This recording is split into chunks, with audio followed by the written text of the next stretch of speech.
बिस्मिल्लाहिर्रहमानिर्रहीम। Dear students, अस्सलाम वालेकुम। How are you students?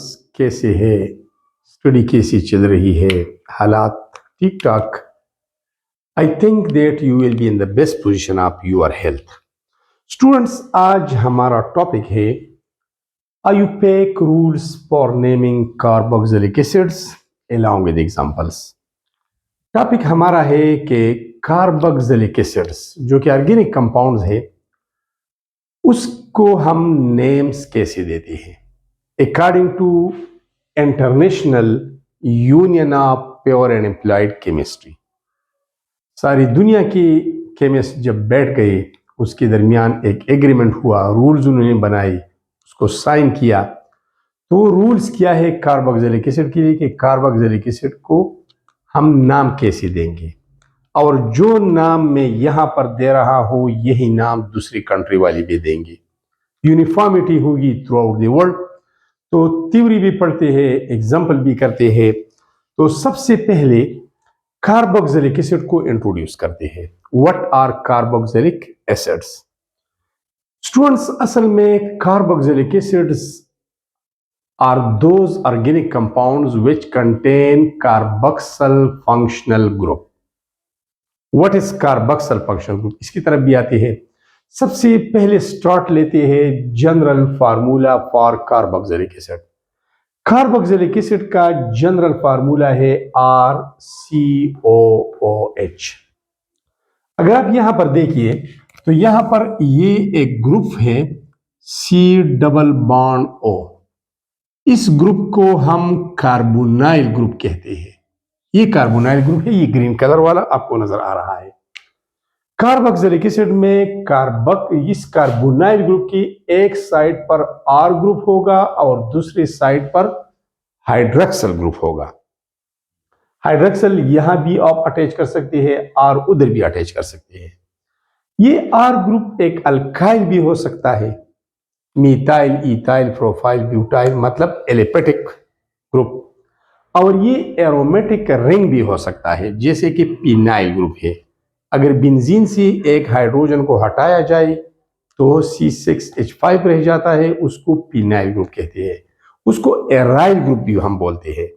Aromatic hydrocarbon minus hydrogen is equal to aryl group, उसको AR से जाहिर करते हैं। और अल्केन माइनस हाइड्रोजन, अल्केन से जब हाइड्रोजन हटाया जाता है तो अल्काइल ग्रुप बनता है, उसको हम R से रिप्रेजेंट करते हैं। ठीक है, तो ये अल्काइल भी हो सकता है और ये एराइल भी हो सकता है। ये तो पहचान हो गया कि जब कार्बोनाइल ग्रुप की एक तरफ R हो और दूसरी तरफ हाइड्रोक्सिल ग्रुप हो, उन ऑर्गेनिक कंपाउंड को हम कार्बोक्सिलिक एसिड कहते हैं। ठीक है स्टूडेंट्स, हम इस जनरल फार्मूला को इस अंदाज से भी लिख सकते हैं कंबाइनली। अगर इंडिविजुअल बॉन्ड हम नहीं जाहिर करते तो ये R हो गया, ये COOH, इस तरह भी लिख सकते हैं। और इसको इस तरह भी लिख सकते हैं, जनरल फार्मूला को R, ये जो आ रहा है इधर R, देन ऑक्सीजन चूंकि 2 है तो हम CO2H भी लिख सकते हैं। तीनों एक ही चीज है। ठीक है, अगर इस अंदाज से है तो इसमें ये कार्बोक्सिल फंक्शनल ग्रुप है। अगर इस अंदाज से जनरल फार्मूला लिखा गया है तो फिर कार्बोक्सिल ग्रुप हम इसे कहते हैं। और अगर ये जनरल फार्मूला इस अंदाज में है तो ये कार्बोक्सिल फंक्शनल ग्रुप है। अगर एग्जाम में आ जाए कि which one of the following is carboxyl functional group और ये तीनों दिए गए हों और लास्ट वाला ऑप्शन हो ऑल ऑफ देम, तो आपने ऑल ऑफ देम पे जाना है। ठीक है स्टूडेंट्स, यहां पर देखिए कार्बोक्सिलिक एसिड में दरअसल 2 फंक्शनल ग्रुप्स हैं। एक कार्बोनाइल ग्रुप है और दूसरा हाइड्रोक्सिल है। तो इसको by functional group organic compound भी बोलते हैं। अब नेम कैसे आ गया कार्बोक्सिल ग्रुप का? ये है कार्बोनाइल ग्रुप, ये जो ग्रीन कलर वाला आपको नजर आ रहा है, यहां पर भी अटैचमेंट है, यहां पर भी है, ये कार्बोनाइल ग्रुप है ये। और ये हाइड्रोक्सिल फंक्शनल ग्रुप है। तो जब ये कंबाइन होते हैं ये दोनों, carbonyl plus hydroxyl, carbonyl plus hydroxyl, तो इस कार्बोनाइल से कार्ब वर्ड लिया गया है, ये कार्ब, प्लस हाइड्रोक्सिल से OXYL ऑक्सल लिया गया है। तो इन दोनों के कॉम्बिनेशन से बनता है कार्बोक्सिल। इसी वजह से इसको कार्बोक्सिल फंक्शनल ग्रुप बोलते हैं। स्टूडेंट्स, ये बहुत सारे एग्जांपल्स हैं। आर ग्रुप की जगह आप अगर छोटा सा ग्रुप लेते हैं, यहां पर एक और एक्सेप्शन आप देख सकते हैं। ये आर ग्रुप नहीं है। जनरल फार्मूला में आर हमने लिखा है, लेकिन ये अल्काइल ग्रुप नहीं है, ना एराइल ग्रुप है, सिर्फ हाइड्रोजन एटम है, लेकिन फिर भी ये कार्बोक्सिलिक एसिड है। क्यों? इसमें बाकायदा ये कार्बोक्सिल ग्रुप मौजूद है और ऑर्गेनिक कंपाउंड की रिएक्टिविटी फंक्शनल ग्रुप पे डिपेंड करती है। तो ये कार्बोक्सिलिक एसिड है, जनरल फार्मूला ओबे नहीं करता, तो ये एक एक्सेप्शन है। इसके अलावा जितनी भी कार्बोक्सिलिक एसिड है वो यही फार्मूला ओबे करता है। सिर्फ ये वाला ये है कि आर ग्रुप इधर नहीं है। अब अगर आपने आर की जगह आप मिथाइल लगा सकते हैं, इथाइल ग्रुप ले सकते हैं, नॉर्मल प्रोपाइल ले सकते हैं। इसके अलावा आप ये भी ले सकते हैं, ये भी ले सकते हैं, ब्रांचेस भी ले सकते हैं, मतलब सब्स्टिट्यूएंट्स, और 2 कार्बोक्सिल ग्रुप भी मौजूद हो सकते हैं। ठीक है स्टूडेंट्स, तो सबसे पहला कानून क्या है? सबसे पहला रूल क्या है? आईयूपीएक रूल्स, आईयूपीएसी रूल ये है कि जब भी ऑर्गेनिक कंपाउंड को हम नेम देते हैं, यहां पर तो कार्बोक्सिलिक एसिड का जिक्र हो रहा है, तो सबसे पहला कानून ये है, selection of longest continuous carbon chain containing carboxyl functional group. हमने सिलेक्शन करना है, इंतखाब करना है, हमने चूज करना है क्या? लॉन्गेस्ट, जो सबसे लंबा हो, लेंथी हो और कंटिन्यूस हो, मुसलसल कार्बन चेन। क्योंकि ऑर्गेनिक कंपाउंड का बेसिक ढांचा, स्केलेटन, वो कार्बन का बना होता है, उसको सेलेक्ट करना है। लेकिन शर्त यहां पर यह है कि उस ढांचे में कार्बोक्सिल फंक्शनल ग्रुप मौजूद हो। ऐसा लेंथी चेन सेलेक्ट नहीं करना जिसमें कार्बोक्सिल ग्रुप नहीं आता हो।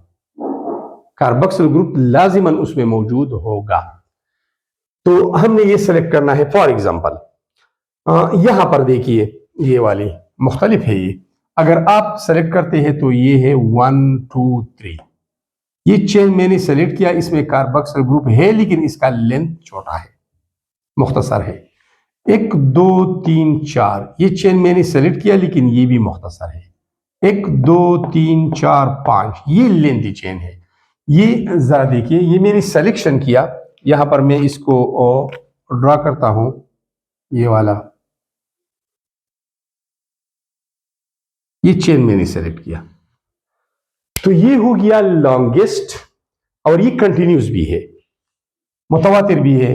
1 2 3 4 5, बस खत्म। ऐसा नहीं कि यहां पर आ जाए 6 और यहां पर आ जाए 7, बस जहां एंड तक पहुंच जाए उसी जगह पे रोक जाना है। इसके अलावा कार्बन चेन हमने सेलेक्ट करना है जो कार्बन का बना हो, और कंटेनिंग कार्बोक्सिल फंक्शनल ग्रुप, इसमें बाकायदा कार्बोक्सिल फंक्शनल ग्रुप मौजूद है। ये दूसरा पॉइंट ये है कि हमने इन कार्बन को, स्केलेटन में जितनी भी कार्बन है उसको 1 2 3 नंबरिंग देना है। तो पिछली वीडियोस आप देखिए, उसमें हमने ये कहा था कि अल्केन्स को हम वहां से नंबर देते हैं उस तरफ से जहां से सब्स्टिट्यूएंट नजदीक हो, अल्कीन में जहां से डबल बॉन्ड नजदीक हो, और अल्काइन में जहां से ट्रिपल बॉन्ड नजदीक हो। अल्कोहल में उस तरफ से हम नंबरिंग करते हैं जहां से हाइड्रोक्सिल ग्रुप या OH ग्रुप नजदीक हो। लेकिन यहां पर आप देखिए, एक आसान है, यहां पर आसानी है हमारे लिए, और वो क्या है? वो ये है, that carboxyl functional group carbon must be carbon number 1। ये पहला कार्बन होगा, ये हमेशा 1 पोजीशन पर होगा, ये दूसरी पोजीशन पर नहीं आ सकता, क्योंकि आपने हर हाल में एक तरफ हाइड्रोक्सिल ग्रुप अटैच करना है, तभी आपके पास कार्बोक्सिल फंक्शनल ग्रुप बनेगा। अगर आप दूसरी पोजीशन पर ले जाते हैं, फॉर एग्जांपल आप कहते हैं कि ये मैं दूसरी पोजीशन पर ले जाता हूं, तो आपने यहां पर एक CH3 अटैच करना है, फिर आप यहां पर CH3 अटैच करिए, ये 3 हो गया, तो ये तो कार्बोक्सिल नहीं है ना। जब दूसरी पोजीशन पर ये तो कीटो ग्रुप बन गया। तो इसका मतलब ये है कि ये हमेशा पहली पोजीशन पर होगा, फर्स्ट में होगा या लास्ट में होगा। ठीक है, दरमियान में ये नहीं आ सकता। एक साइड आपने हाइड्रोक्सल अटैच करना है अगर कार्बोक्सिल ग्रुप आपने बनाना है। ठीक है, तो ये भी हो गया। अब एक और रूल ये है, replace the ending E of alkane by oic acid. Alkane के आखिर में जो ई आता है ये आपने हटाना है, माइनस करना है, माइनस ई, और ये माइनस हो गया, ये यहां पर ये माइनस हो गया। ठीक है, तो ये ई मैंने नहीं लिखा, आपने इसकी जगह ऐड करना है oic acid, oic acid. So alkenes will become alkanoic acid. Alkene से क्या बनेगा? Alkanoic acid. ये है। इसके अलावा सब्स्टिट्यूएंट्स भी आ सकते हैं। सब्स्टिट्यूएंट्स सेम भी हो सकते हैं, डिफरेंट भी हो सकते हैं, एक भी हो सकता है, एक से ज्यादा भी हो सकते हैं। इसके लिए वही कानून है जो हमने अल्केन, अल्कीन, अल्काइन और अल्कोहल में पढ़ा है। तो चलो एग्जांपल की तरफ। सिंपल मोस्ट हमने ये लिखा है, तो मैंने आपको एक सिंपल सा फार्मूला लिखा था कि हमने इस शॉर्ट ट्रिक को अपनाना है। सबसे पहले सब्स्टिट्यूएंट को डील करना, उसका नाम लिखना, उसके बाद रूट का नाम लिखना, उसके बाद बॉन्ड की तरफ आइए, और उसके बाद फंक्शनल ग्रुप SRBF। ये शॉर्टकट ट्रिक है, इसको इस्तेमाल करते हैं। ये एक सिंपल मोस्ट कार्बोक्सिलिक एसिड है। इसका आयुपेक नेम क्या है और कॉमन नेम क्या है? कॉमन तो कोर्स में नहीं है, मैं आपको समझा रहा हूं इधर। कॉमन नेम इसकी सोर्स नेम है, जिस सोर्स से, जिस जरिए से ये ऑब्टेन होता है, उसी बुनियाद पर इसका कॉमन नेम रखा गया है। ठीक है, अब ये खत्म हो चुके हैं आयुपेक और वर्ल्ड वाइड यूज होते हैं। तो यहां पर एक कार्बन है, और एक कार्बन के लिए हम प्रीफिक्स इस्तेमाल करते हैं मेथ। तो बेसिकली ये मीथेन है, ये मीथेन का डेरिवेटिव है। एक कार्बन वाले को हम मीथेन बोलते हैं अल्केन में, तो ये मीथेन है। रूल्स क्या है? आपने ई हटाना है, हटा दो। उसकी जगह आपने लिखना है प्रीफिक्स और सफिक्स, ओइक एसिड। तो इसका आयुपेक नेम बन गया मिथानोइक एसिड। कार्बन की तरफ मैं आता हूं। यहां पर दो कार्बन है, तो दो कार्बन के लिए प्रीफिक्स इस्तेमाल होता है एथ। इन कार्बन के दरमियान सिंगल बॉन्ड है, तो ANE सिंगल बॉन्ड के लिए इस्तेमाल होता है सफिक्स। अब चूंकि ये कार्बोक्सिल ग्रुप यहां मौजूद है, ये दो कार्बन है और कार्बोक्सिल ग्रुप भी मौजूद है, तो आपकी ई हटाना है, लास्ट वाली ई को हटाना है, उसकी जगह ऐड करना है oic acid. So it's IUPAC name is ethanoic acid. Ethanoic acid. यहां पर आइए, ये कार्बन नंबर 1 है, हमेशा ये 1 होगा, 2 है और ये 3 है। तो 3 कार्बन है, प्रोप आपने लिखना है, प्रीफिक्स प्रोप और 3। सिंगल बॉन्ड बिटवीन कार्बन है, ANE आपने लिखना है, सफिक्स। अब रूल ये है कि जहां कार्बोक्सिल ग्रुप है वहां पर आपने अल्केन का ई हटाना है, उसकी जगह ओइक एसिड लगाना है या लिखना है। तो ये आपके साथ हो, आपके पास आ गया name propanoic acid, propanoic acid, जो भी बोले। यहां पर कार्बन कितने हैं? 1 2 3 4, 4 है, तो ब्यूट आपने लिखना है। सिंगल बॉन्ड है बिटवीन कार्बन एटम, आपने ANE लिखना है। ठीक है, तो अब चूंकि कार्बोक्सिल ग्रुप है, तो रूल ये है कि ई को हटाना है, इसकी जगह ओइक एसिड लिखना है। तो यहां पर आप लिखिए ओइक और यहां पर लिखिए एसिड, ओइक एसिड। ये जरा हम जूम करके आप देख सकते हैं। ये विदाउट क्या थे? सब्स्टिट्यूएंट की। अब इस रूल्स को मैंने फॉलो किया, लेकिन सब्स्टिट्यूएंट के ऊपर अप्लाई करते हैं ताकि सारे के सारे आ जाए, आप आसानी से समझ जाए। ठीक है, अब यहां पर देखिए, ये कार्बन नंबर 1 है, it must be carbon number 1। ये 2 है, ये 3 है और ये 4 है। ठीक है, तो सबसे पहले आपने क्या करना है? सब्स्टिट्यूएंट का नाम लिखना है, जिस कार्बन के साथ वो अटैच है उसका नंबर भी लिखना है। तो दूसरे कार्बन के साथ ये जुड़ा है, तो 2, इस तरह। टू, टू पोजीशन पर है मीथाइल, तो टू मीथाइल हो गया। ये इसके बाद रूट पे आते हैं। रूट स्टेम को कहते हैं, स्केलेटन ढांचे को कहते हैं। इसमें 4 कार्बन है और 4 के लिए इस्तेमाल होता है ब्यूट। ठीक है। फिर बॉन्ड की तरफ आते हैं। बॉन्ड, सिंगल बॉन्ड है तो उसकी जगह लिखते हैं ANE, ब्यूटेन। इसके बाद फंक्शनल ग्रुप कार्बोक्सिल मौजूद है तो E को हटाना है, E, और यहां पर लिखना है OIC एसिड। ये हो गया सब्स्टिट्यूएंट 2 पोजीशन पे, ये हो गया रूट ब्यूट, ये हो गया बॉन्ड ANE, और ये फंक्शनल ग्रुप, इसके लिए हम वर्ड इस्तेमाल करते हैं लास्ट वन ओइक एसिड। ये एक और एग्जांपल है। यहां पर एक सब्स्टिट्यूएंट नहीं, 2 हैं, तो 2 सिमिलर सब्स्टिट्यूएंट्स जब अटैच होते हैं तो उसके लिए हम डाई वर्ड इस्तेमाल करते हैं, डाई। बहरहाल आपने सबसे पहले सब्स्टिट्यूएंट्स के नाम लिखने हैं, तो लिख लो। कार्बन 1 है, 2 है, 3 है, 4 है, 5 है, नंबरिंग हो गई। 2 पोजीशन पर मीथाइल है तो ये हो गया 2।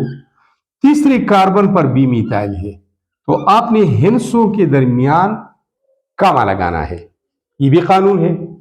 और फिर हिंस से और लेटर या अल्फाबेट के दरमियान हाइपन या डैश लगाना है।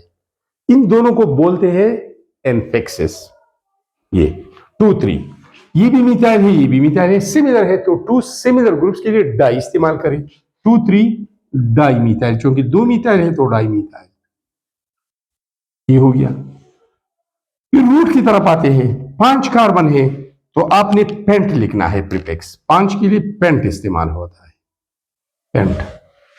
सिंगल बॉन्ड से बिटवीन कार्बन एटम्स तो ANE। अब आखिर में आपने फंक्शनल ग्रुप लिखना है, तो फंक्शनल ग्रुप की बुनियाद पर हम ओइक एसिड लिखते हैं। ई को हटाते हैं तो इस वजह से मैंने लिखा भी नहीं है, फिर हटाना पड़ता है ओइक, और ये हो गया एसिड। जगह थोड़ा कम है लेकिन उम्मीद है आप समझ जाएंगे। ये तो ये आपके पास आ गया सब्स्टिट्यूएंट्स, ये पेंट आपके साथ आ गया रूट, बॉन्ड आपके साथ है सिंगल ANE, और फंक्शनल ग्रुप के लिए वर्डिंग ओइक एसिड इस्तेमाल हुआ। अब यहां पर आते हैं। यहां पर 2 ग्रुप्स अटैच है कार्बोक्सिल, तो इसके लिए आपने डाई ओइक एसिड का लफ्ज इस्तेमाल करना है, डाई ओइक एसिड। ठीक है। सब्स्टिट्यूएंट्स तो नहीं है, सब्स्टिट्यूएंट्स नहीं है, ठीक है।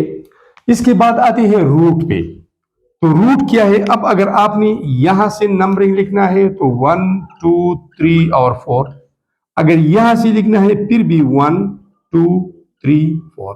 एक कार्बोक्सिल 1 पोजीशन पे है, दूसरा 4 पे है, यहां से भी एक फर्स्ट पोजीशन पे है और दूसरा लास्ट यानी 4th पोजीशन पे है, तो जहां से भी आपने नंबरिंग देने हैं दोनों ठीक है।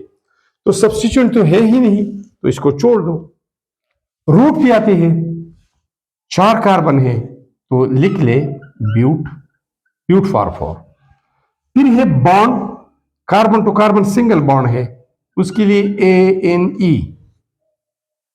मैंने लगा दिया। उसके बाद है फंक्शनल ग्रुप, तो E को हटाना है और फंक्शनल ग्रुप कार्बोक्सिल के लिए ओइक एसिड ऐड करें, ओइक एसिड। लेकिन मैंने बोला, ये मैंने गलत लिखा, कस्तन गलत लिखा। मैंने बोला कि जब 2 कार्बोक्सिल ग्रुप होंगे तो फिर हम डाई ओइक एसिड लिखते हैं। क्या? Die oic acid. तो ये गलती मैंने कस्दन आमदन की, तो डाई ओइक एसिड इस तरह लिखते हैं। स्टूडेंट्स, इसके अलावा डिफरेंट सब्स्टिट्यूएंट भी हो सकते हैं, उसको हमने अल्फाबेटिकल ऑर्डर में लिखना है। जिस सब्स्टिट्यूएंट्स का नेम अल्फाबेटिकल ऑर्डर में पहले आता है हम उसे पहले लिखते हैं, जो बाद में आता है उसको बाद में लिखते हैं। फॉर एग्जांपल, अगर इथाइल सब्स्टिट्यूएंट है तो ई से शुरू होता है, मिथाइल है तो एम से शुरू होता है, तो इथाइल को पहले लिखते हैं, मिथाइल को बाद में लिखते हैं। लेकिन चूंकि ये मैट्रिक लेवल है और आपके कोर्स में इतना ज्यादा डिटेल नहीं है, ये मैंने वैसी भी ज्यादा डिटेल आपको पढ़ाया, तो ये काफी है। अब ये रह गया कॉमन नेम्स। कॉमन नेम्स ये वाला, इसका कॉमन नेम है फॉर्मिक एसिड। फॉर्मिक एसिड, क्यों इसको फॉर्मिक एसिड बोलते हैं? ये सोर्स नेम है।